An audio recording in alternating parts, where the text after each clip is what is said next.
Hello and welcome to the channel. Let's get into the story, guys. So the EFF, right, has been keeping the country busy with their singing. Well, their song went to Court of Appeal and they won. Let's take a look at what came out of that. Of course, AFriFORUM was not happy. But speaking about AFriFORUM, they were kissing the wrong frog all this time. Well, should we say they were betting on the wrong horse? Because their guy who they thought was going to be the ambassador to South Africa for the USA did not get the job. But guess what? The EFF again is not happy about the new appointed ambassador to South Africa by Donald Trump, Brent Bozell. We'll talk about who he is and what it means for South Africa. And then we look, of course, at Duduzile, also now linking herself to the EFF. Is she crossing floors, or is she... What is happening is that politics, wearing the t-shirt with words by Julius Malema against Floyd. What is going on with that one? We will take a look at all those stories. Please give this video a thumbs up in support of this channel. Let's continue with the story. That Zionist from Breitbart, I think it's Pollock or whatever, he used to be Tony Leon's speechwriter. He is not going to be here. Because that is something the mainstream media has been pushing quite often, that he is going to be the next ambassador. And, you know, AFriFORUM and Zionists, like so. So yeah, I'd like to hear from people that actually know something, not people that are grifters, grievance grifters. And we all saw the solidarity movement and AFriFORUM were like headless chickens when the refugee status thing came out. So honestly, they're not the experts and they do not have the kind of pull that people think they have. Also, another thing is that I don't understand why people are clutching their pearls around this particular persona non grata thing. So you've got people rubbing their hands and saying, oh, look what's happened, you know, yippee, ki-yay. Honestly, being kicked out of America for saying that Trump and his administration are pushing a white supremacist agenda, if it's probably not the most diplomatic thing to say. However, is it a lie? No, it's not a lie. And it's a badge of honor.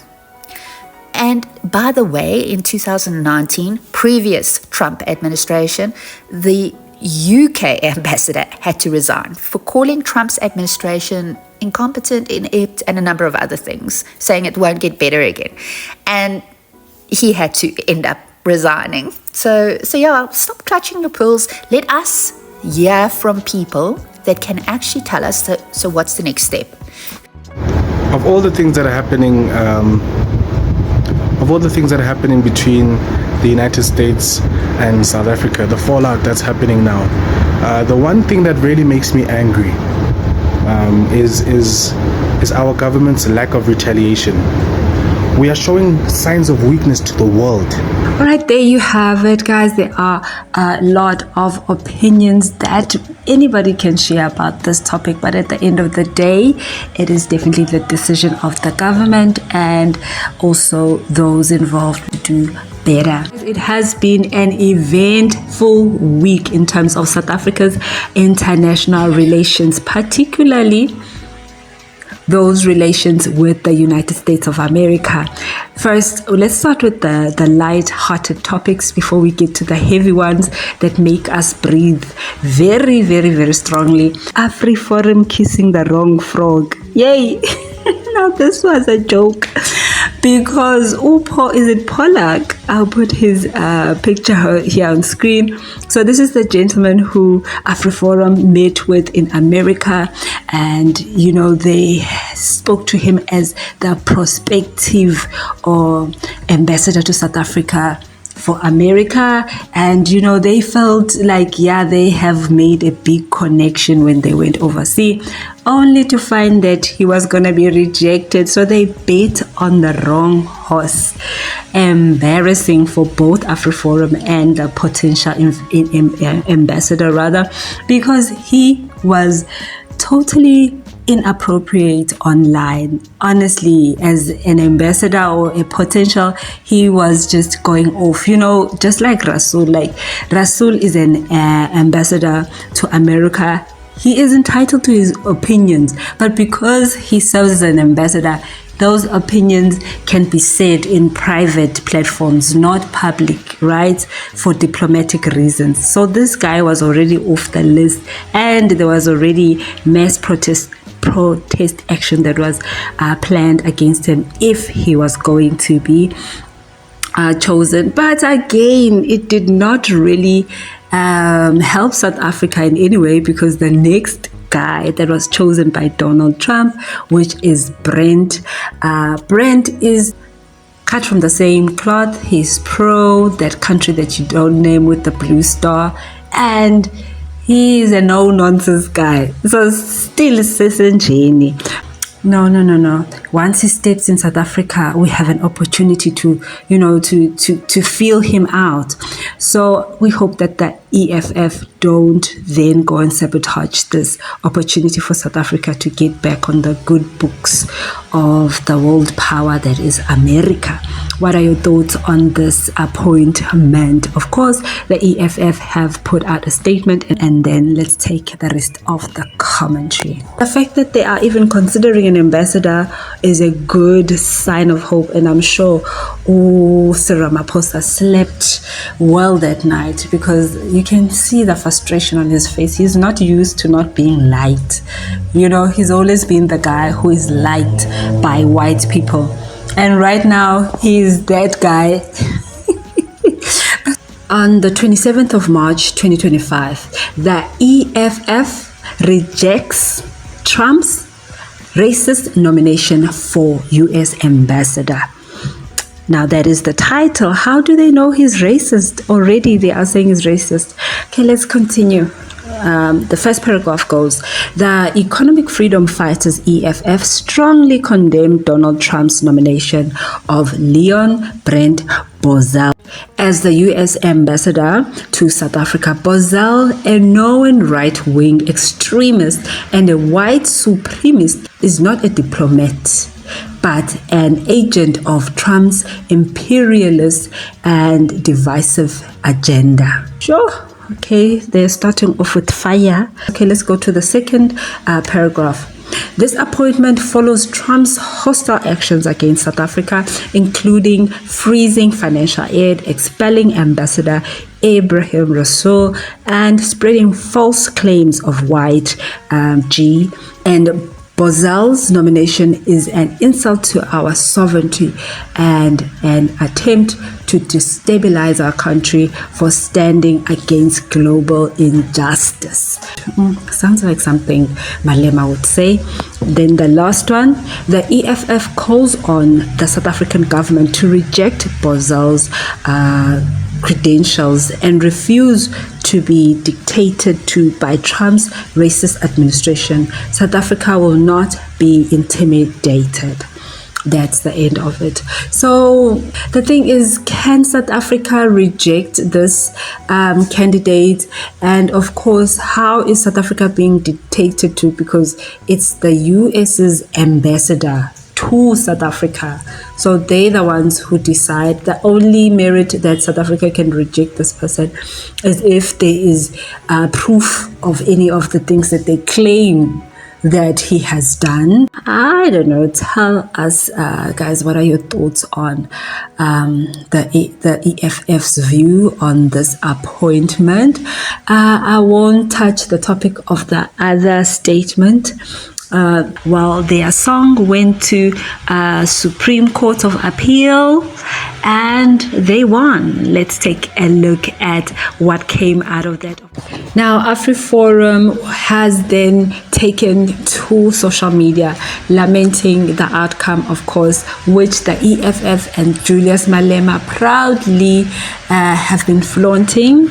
And yeah, a lot of people were feeling hurt, which are mostly the Afrikaners, but also black people have been calling for Julius Malema to stop singing the song, as much as it is not illegal to sing it, but it is also not in favor of social cohesion, and also not in favor of building stability in the country. You correct me, guys, because we are sharing opinions here, that if the Afrikaners and even the English were able to take down offensive statues, right? The statues were removed. Even we saw all roads must fall. What was it? But there were lots of statues around the country that were removed, right? Because of their symbolism. Even the posters, the ones that say Europeans only, whites only, they removed all of those posters as white people and as Afrikaners. They're no longer in full display. And I think they stopped using the word kafir. So meaning there were things that they used to do openly, and it was part of their past as well. So they have removed things that they would have cherished that was part of apartheid. So for the EFF and those who still want to sing this song, Utubula Ipunu, it is something to consider, that don't sing the song. It is no longer relevant in this time. It has a place in history, and you can have it pasted on your walls just to remember. But in gatherings, in public, why sing that song? It is no longer relevant in this time. That moving forward, can we not sing it? It is not illegal. It is not unjust. The court has agreed with the context that the song was sang in at that time, but it does not break any laws, as they have said. But logic would dictate that it is no longer relevant in this time. As I have mentioned, all of the things that the Boers have already also let go, because there was an argument that also came that said, but we are always the ones who are sacrificing. That is not entirely true, guys. Yes, we do seem like we are bending over the most, bending backwards rather the most, but there are things that the Afrikaners have let go. Guys, it's not that easy.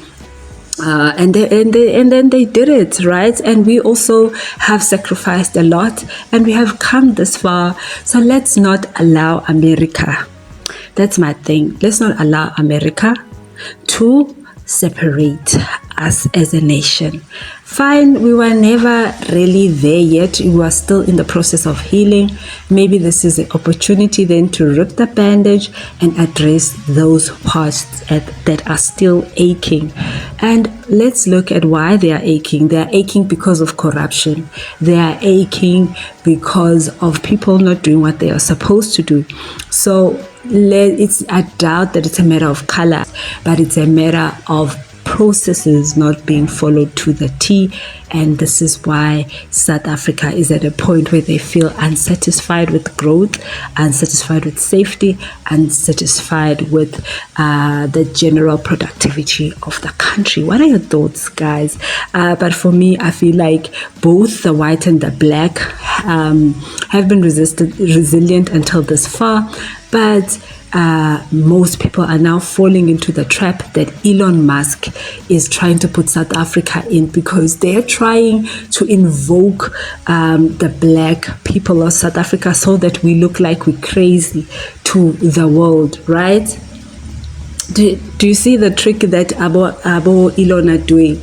That by them invoking Malema so that he can act out radically and violently, then they will say, yeah, we told you these people have always been bad. They deserved it. Do you understand? So we should show them that no. It was never about violence. It was never about being rude, but it was about justice. It was about humanity. It was about general respect.